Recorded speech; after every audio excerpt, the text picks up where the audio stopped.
Liga pemain gratisan kini masih sangat identik dengan Serie A. Ada juga yang menyebutnya Liga Grusah-Grusuh.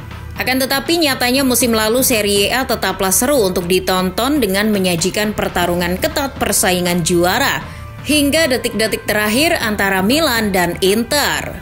Namun maaf, tak dipungkiri sejak kasus Calciopoli, paradigma tentang Serie A kian berubah. Pamornya menurun dari tahun ke tahun seiring adanya dampak krisis ekonomi maupun pandemi yang melanda. Klub-klub besar Serie A pun kini banyak terkena dampaknya.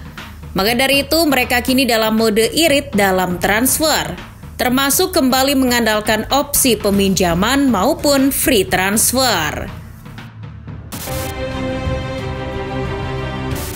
Tak dipungkiri permasalahan utama yang melanda klub besar Serie A kini adalah utang mereka yang menumpuk. La Vecchia Signora jadi yang tertinggi di Serie A dengan utang mencapai 900 juta euro. Perencanaan keuangan yang buruk, terutama di bursa transfer maupun struktur gaji pemain, jadi pemicu utama permasalahan Juventus. Terutama sejak pandemi, Juve memang jadi yang paling parah, karena mereka tidak seimbang dalam pengeluaran dan pemasukan di bursa transfer. Pengeluaran Bianconeri pada bursa transfer musim panas maupun musim dingin lalu mencapai 83 juta euro, termasuk dengan menghabiskan 70 juta euro hanya untuk memboyong satu pemain, yakni striker Dusan Vlahovic dari Fiorentina. Padahal, pemasukan klub asal Turin itu musim lalu hanya 47 juta euro saja.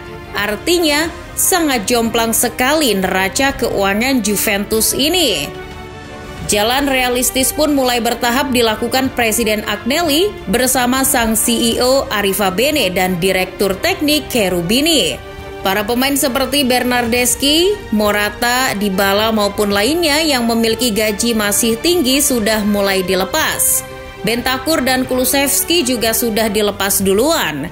Kini musim depan Juventus sudah mengamankan 2 bintang lagi, yakni Paul Pogba dan Angel Di Maria, yang keduanya datang secara free transfer. Gaji yang sudah dinegosiasikan seminimal mungkin, membuat 2 kedatangan tersebut sebagai good move bagi manajemen. Namun, apakah dengan itu cukup untuk kembali bersaing merebut hegemoni duo Milan? Juve kini masih membutuhkan suntikan beberapa pemain lagi di setiap posisi. Dari mana duitnya? Kembali solusi pinjaman maupun free transfer bisa dilakukan. Atau jalan ninja lainnya, yakni menjual Matthijs de Ligt yang value-nya masih tinggi di pasaran, yakni sekitar 80 juta euro.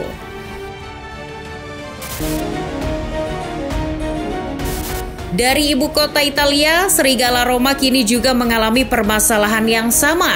Mereka kini bersama pemilik Amerika, The Friedkin Group, telah menginvestasikan uangnya secara jor-joran selama 2 musim terakhir.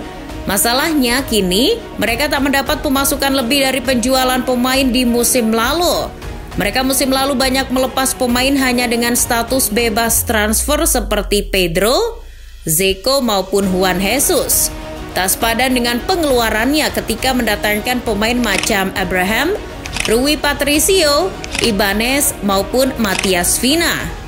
Hal itulah yang membuat Roma mau tak mau harus berpikir bijak dalam mengelola keuangan mereka supaya tidak terjerat hutang. Lalu dengan cara yang bagaimana Roma musim depan untuk membangun timnya? Kembali lagi peminjaman maupun free transfer jadi opsi terdepan. Nemanja Matic dan kiper Miles Willer sudah datang. Kemudian ditambah penebusan bek kanan Lille, Zeki Celik. Lantas siapa berikutnya?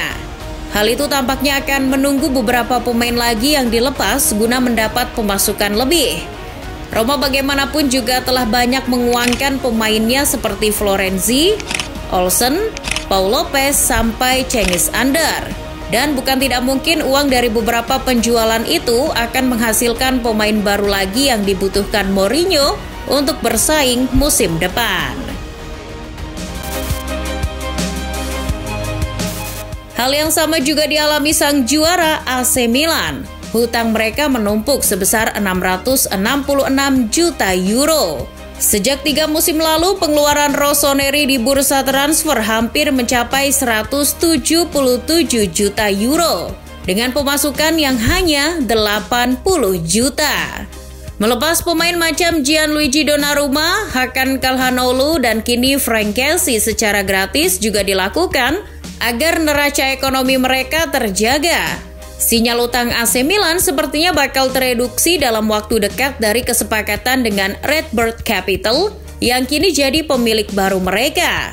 Namun Redbird Capital pun yang digadang-gadang akan menggelontorkan uang banyak untuk belanja musim depan, sampai sekarang belum kelihatan gelagatnya.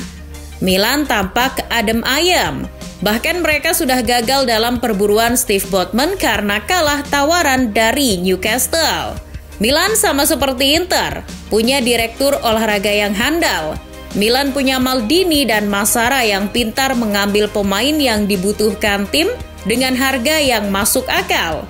Kini Maldini perlahan sudah melakukan pergerakan hebat dengan mendatangkan Origi dari Liverpool secara free transfer.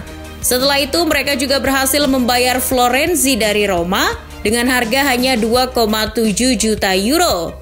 Rencana Maldini berikutnya adalah mendatangkan Hakim Ziyech dari Chelsea dengan opsi pinjaman. Rival sekota Milan, Inter Milan pun sudah merasakan efek buruk berutang ketika masa pandemi.